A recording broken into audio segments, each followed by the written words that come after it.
ஜல்லிக்கட்டு நடக்காமல் காங்கிரஸ் கட்சி துரோகம் செய்துள்ளதாக பொன் ராதாகிருஷ்ணன் குற்றம் சாட்டினார். மத்திய அமைச்சர் பொன் ராதாகிருஷ்ணன் சென்னை விமான நிலையத்தில் செய்தியாளர்களை சந்தித்தார்.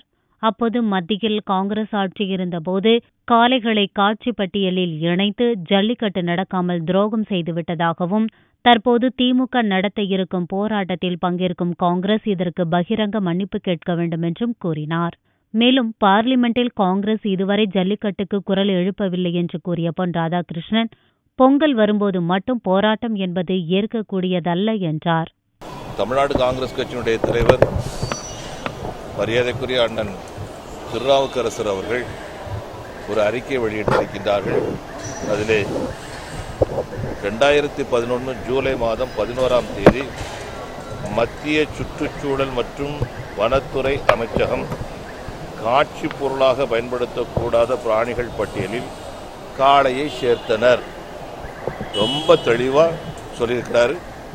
அதற்காக என்னுடைய நன்றி அவருக்கு நான் தெரிவித்துக் கொள்கின்றேன்.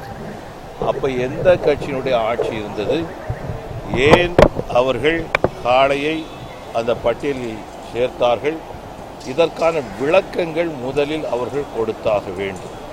அதுக்கு பின்னாடி நிறைய விஷயங்கள் இருக்குது.